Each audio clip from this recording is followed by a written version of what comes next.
And so let's talk about woke television shows. Have you been watching any woke television shows? You shouldn't have. No. If you have, don't.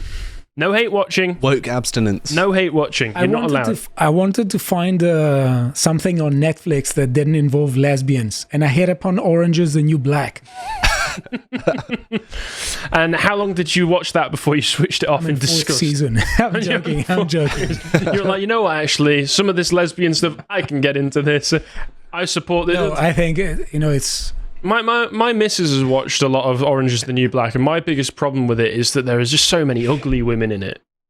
Yeah. There are so many ugly women in it. If you're going to make a show about lesbians, come on. Been watching House of the Dragon, other than the random black Valyrian family, which is a bit weird. Just like, you mean all these people with very blonde, whitey hair, just suddenly... Yeah, who are supposed to also have purple eyes in the books as well. Yeah. Just all of a sudden, sub-Saharan. That's a bit weird. But only one very specific branch of the family. That's true. It is very strange. By the end of the first season, it's not so much of a problem. Not going to spoil anything. Well, that's kind of a spoiler in itself. Well done.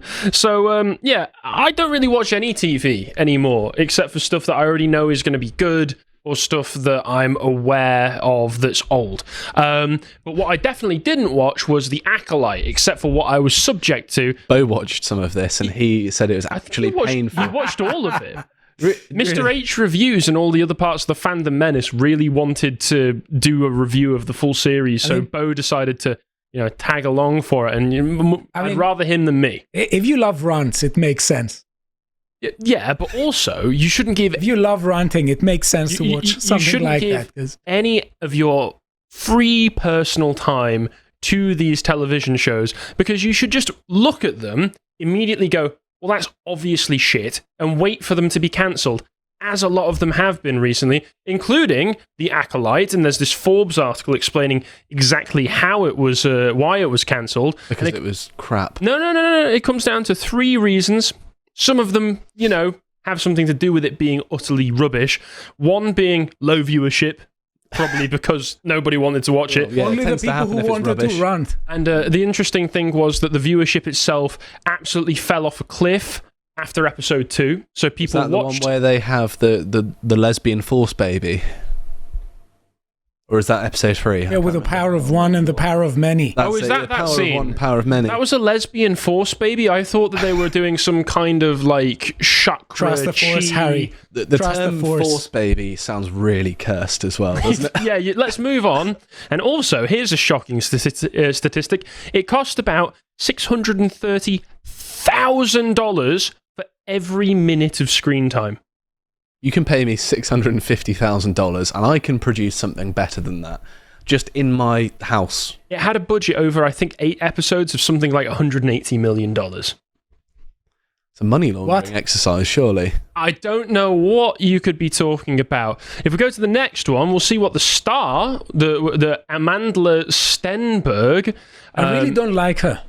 I don't like her. You're not supposed to like her, Stelios. You're supposed to... It's not an issue of what listen to the stupid things that she has to say, and you're supposed to be angry for engagement. Her name alone is annoying in that it's a Amandla. word. Why have you shoved an L in there? It's like a Zulu word for power or something or other, but it just sounds like you're dyslexic. Maybe this is Amanda. No, this is the Black American thing where they have to put la in every name, like Le Beyonce, Le Quanda.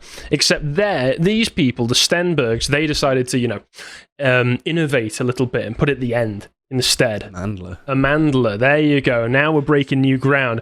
If we just listen to what she's got to say here about why the show failed, what does she have to say on it? Can you guess? A rampage of vitriol that we have faced since the show was even announced, when it was still just a concept and no one had even seen it. That's when we started experiencing a rampage of, I would say, hyper-conservative bigotry and vitriol, prejudice, hatred, and hateful language towards us. It's because the show sucked. It's because the show was awful. And trust me. And also, you're not a good actress. Yeah, also, you suck.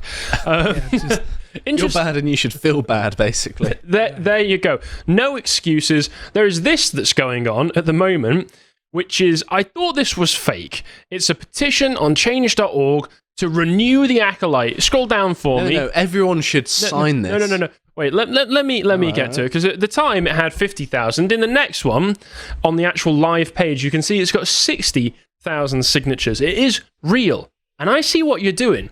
I know what's going on here, gentlemen. These are bots. No. I think what we're looking at is Morbin time. It's the Morbin, isn't it? Do you remember Morbin time? I remember Morbin time. In the next one, let's remember Morbius, the cinematic masterpiece that was Jared Leto as Morbius, a film that came out in the middle of last year and earned $17.3 million on its first day. It flopped, obviously. It underperformed. It did not hit expectations, so they pulled it out of the cinemas. Oh, wait, no, it's 2022, sorry. They pulled it out of the cinemas, and then all of the fans came up with a very organic social media support for it, saying things like, it's Morbin time, which it was. It was the summer of Morb. We had the Summer of Love in 2022. 2020. Is the Summer of Morb something that's celebrated in the Church of Scientology? Sounds like it. Probably. Is Jared Leto in the Church of Scientology? I don't know, Maybe. But is that slander? Go on, still. Yes. No, I have to say this because I can't hold myself. I have to say this because I really dislike what she said because, she's blaming the audience, not herself. And that's all these people know how to do. But it really takes a really good artist to say this in a sensible manner. Like Oscar Wilde, who was saying sometimes, I didn't fail, it's the audience that was wrong. You can accept that from an Oscar Wilde, but she's no Oscar Wilde. That seems kind of like Wilde just being a bit prissy, to be honest. I mean, it is, but he gave things. He has produced art. I'm sure he gave a lot. So he has produced art. She has done nothing. True. I agree. If I do a bad segment, it's not that my segment is bad, it's that you have failed to understand it in the correct way. Yeah, and if I write academic papers that nobody can understand, that's not my fault. You're just too stupid. I taught for 6 years. I was always intelligible. Yeah. I had 99% approval rating. All of those students who had no idea what you were talking about. Everyone had an idea what I was talking about. Yeah. But back to Morb, which is what all of this is about, really. At the center of the universe, there is Jared Leto. There was the organic grassroots movement. Get Morbius back in the cinemas. We need it to make money. And Sony listened to that and said, all right. We see what you want. We'll give you exactly what you want. So they re-released it into the cinemas.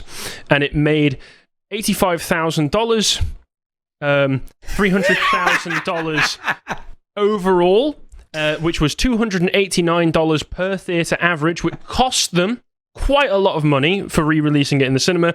And then Sony pulled it entirely. So if this is what we're going for, folks, if this is what we're doing with the Acolyte, I say go for it. Don't aim for 75,000 signatures. Get 200,000. Get 500,000. Get 1 million signatures. We need the Acolyte back, gentlemen. You need to send it into the Morbit. I mean, it cost them, let's not forget, $630,000 for every minute of screen time. Is that another hit that Disney can take? I say let's give it a try. We need to bring it back with the power of many. Yes, exactly. Not the power of one, not the power of two. We need the power of many to sign the petition. I will watch it purely to bankrupt Disney. If watching that show, you don't watch it. You just sign the signature and then let them make it, and then just forget it exists. I'm a man of my word, though. How do I keep my word, Harry? You don't have to be honourable about the Acolyte, all right? I don't have to be honourable. Not about the Acolyte. Oh, okay. About other things you should maintain a sense of dignity and honour, but not about Disney throwing hundreds of millions of dollars into a big pit of fire.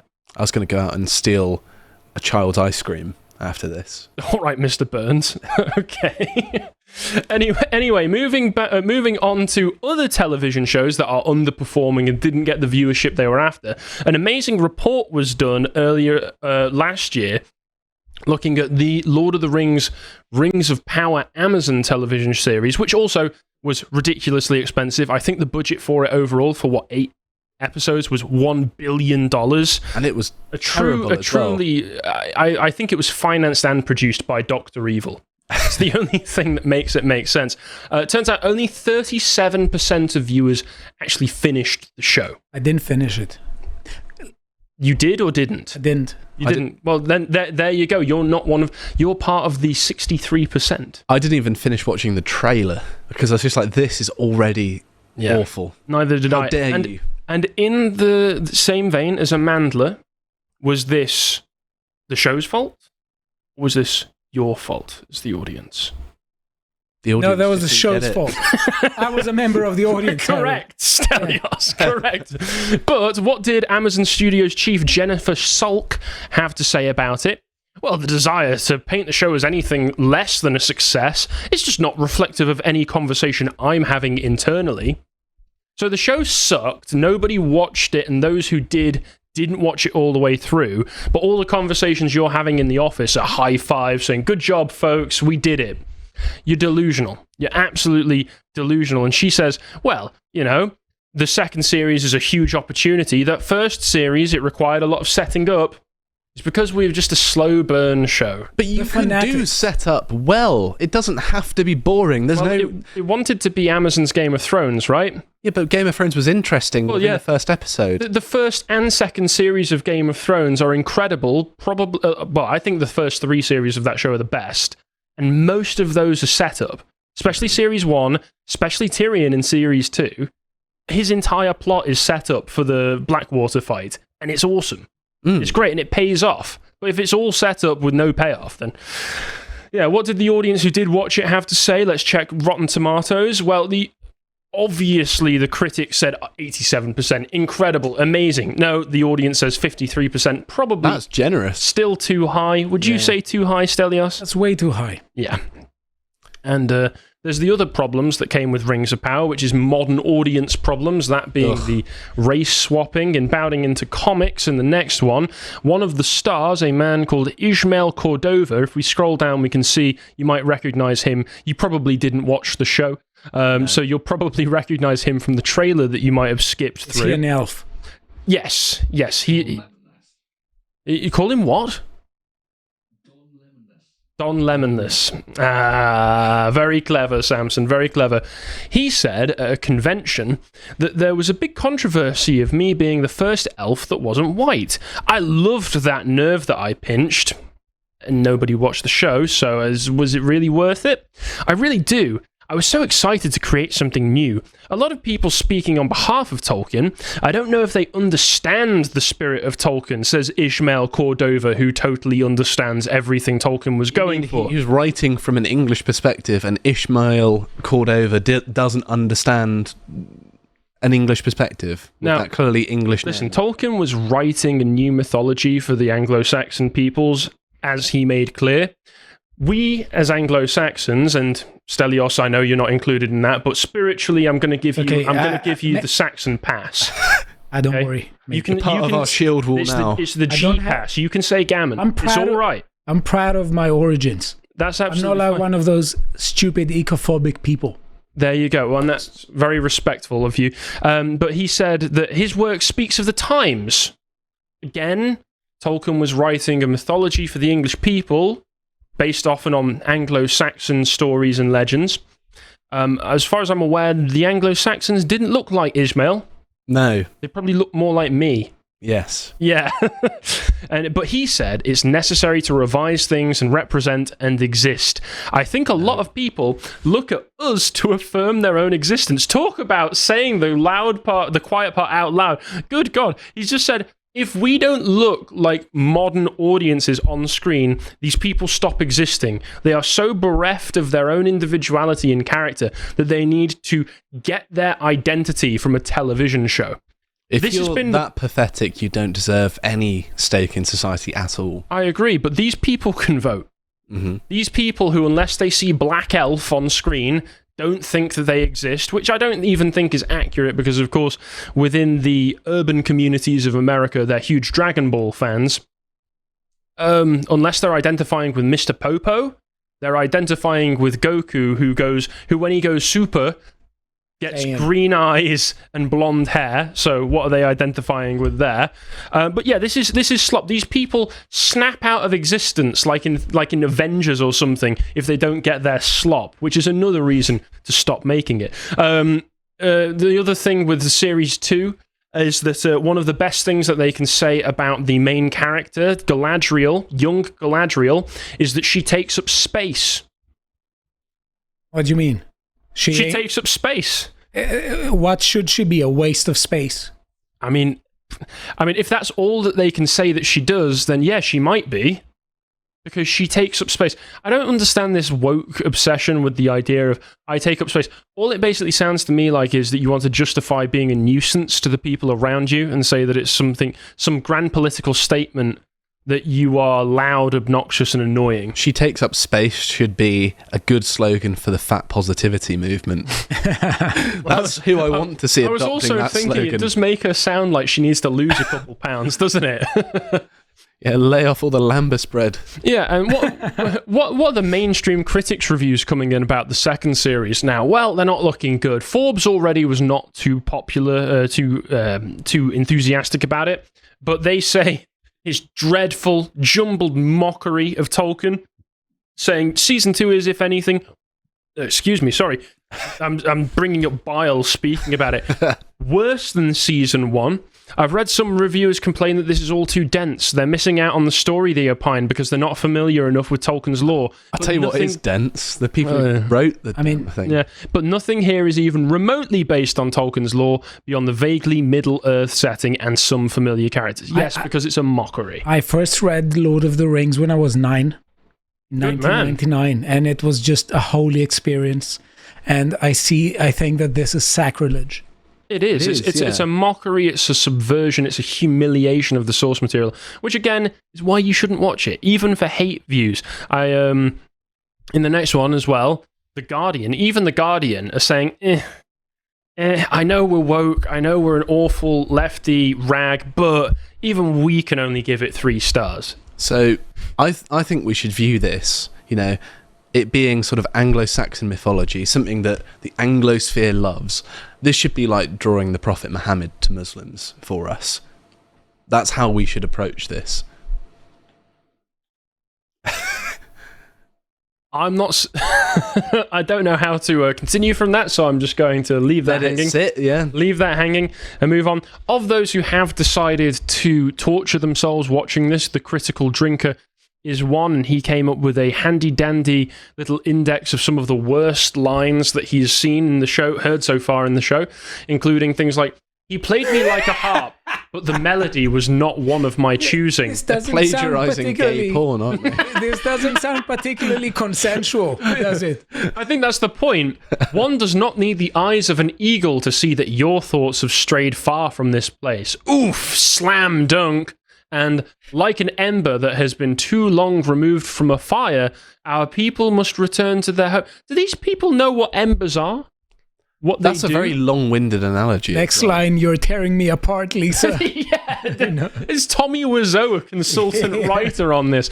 I know how to write medieval dialogue. Dr. Nick from The Simpsons. I mean, isn't that Tom Wiseau in real life? I mean, good God, this is like somebody who's vaguely heard about the medieval period and maybe heard that a guy like Shakespeare once wrote a few plays and got a vague idea. It's like what Chinese it's supposed to sound of the like. medieval period, isn't it? Yeah, it's embarrassing. Leave your faux poetry on the cubicle wall if you're going to write it anywhere. Well, certainly that first line will go down well. Yeah, there you go. And also, there was some very strange developments in it, which is there are orc families. Orc UGs. Look at this. There's orc families who are refugees. Look at the little baby She's even orc. got a burqa on. Look at the little baby orc. I mean, good God. This is again against the spirit of Tolkien, because after the battle at the fields of Pelennor and Gondor, they basically deported orcs to the far east of Mordor. Yeah. As you should. Yeah. George R. R. Martin's wondering what Aragorn's policies are. There you go. Deport them. They all have to go back. Did they get to Middle Earth by a small boat, maybe? You know, aren't the orcs born of the earth? They sort of emerge out of it. Well, perhaps, but the most I'm going to subject anybody to actual footage of the show beyond the few stills is in this next link here, which You should have had more. Well, no. You should, because I would laugh. No. I would laugh with people. You will laugh. You will laugh, because this is... Let's take a look at the orc refugees, their conversations. Orcs, they're just like We are concerns. safe here. We have a home. Must we go to war again? Trust me, my son, when I tell you that we will never truly be safe until we've made certain Sauron is no more. As you will it, Lord Father.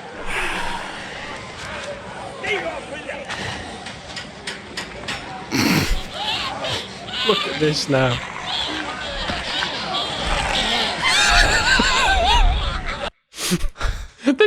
They're trying to make you feel sympathy for the orcs. They're just like you and me. They're literally doing the thing where they see brown people and go, OMG, they're just like my orcs from my favourite fantasy show. But then they have them go up and they go over the little orc baby and they go...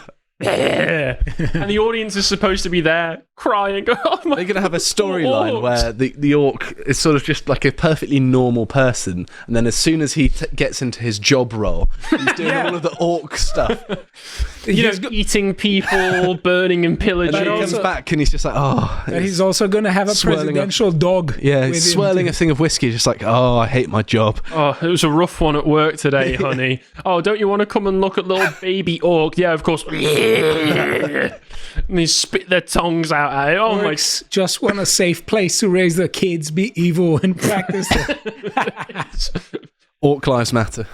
I mean, what can you say other than don't hate watch it? Don't watch it for any reason other than to laugh at it. Hope you appreciated that segment from the podcast to the Lotus Eaters, and if you want to see what else we're putting out, you can go to the website and follow the series Comics Corner with Connor and Harry. And also, other than signing up, you can also donate.